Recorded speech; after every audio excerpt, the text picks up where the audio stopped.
Kaya, Marcos Jr., there is no turning back for you. It's the end game for you. Kaya ang dapat mong gawin, Marcos, sumuko ka na! Marcos, sumuko ka na! Now na! Pakinggan natin ang isa pang political vlogger at may dalawa pang magsasalita na lumapit na rin dito.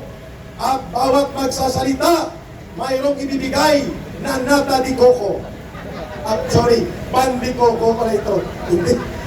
Sa Christmas pa, sabi ng DTI, pwede ka mag-nata di coco. Isang natang kondensada, isang garapong nata di coco, kasya na. Happy na, Christmas pa daw. Pakinggan natin ang isa pang political vlogger commentator. Maraming salamat sa inyong pagkikinig mga kababayan. Ito ay kick-off Black Friday protest. At tayo po ay umaabot ng 990. 90 kami, 900 kasama kayo. Yeah. Magandang gabi po sa atin lahat. Mabuhay ang bansang Pilipinas! Kukunin natin ang bansang Pilipinas sa mga magnanakaw at sakim na nakaupo sa pwesto. Hindi tayo babayag na patuloy na upo itong si Bongbong Marcos at 10 ng kanyang mga alipores at ang buong pamilya ng Marcos Romualdez na mga magnanakaw at sindikato. Sabi nga ni Kairek, pati ang lansang at ang tamtax ay gusto na po nilang smuggling at gusto na po nilang kontrolin ang presyo sapagkat na-control na po nila at na-manipulate na po nila ang presyo ng bigas, sibuyas at lahat na produktong agrikultura.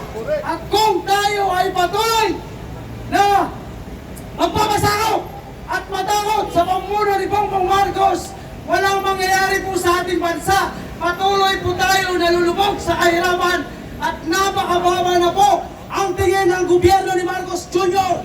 sa bawat sambayan ng Pilipino. Kasya daw po ang 500 pesos na Noche Buena sapagkat hanggang okay na. Sabi ni Claire Castro, mayroon naman daw yung nakapackage na chop suey. Tangina niya, chop suey pang Noche Buena, putangina niya.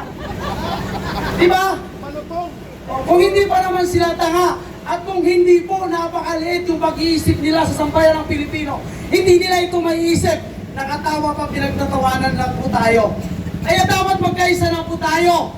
Kasi kagaya ng paulit-ulit na sinasabi ko, tuwing ako ay binibigyan ng mikropono, sinasabi ko na hindi na dapat tayo manahimik, hindi na dapat tayo matatakot. Kung kami po na political vlogger ay pinagbabantaan at kung ano-ano pang pananakot na sinasabi nila, susunod daw po kami sa pinatay na kapitan doon sa Davao, sa Digos. Kami po ay hindi natatakot sapagkat ang ating pinaglalaban ay hindi po ito para sa ating lahat, kundi ito ay para sa kinabukasan ng susunod pang henerasyon. At kung patuloy po tayong matatakot, patuloy po tayong tatakotin at patuloy po tayong lulubog sa kahirapan.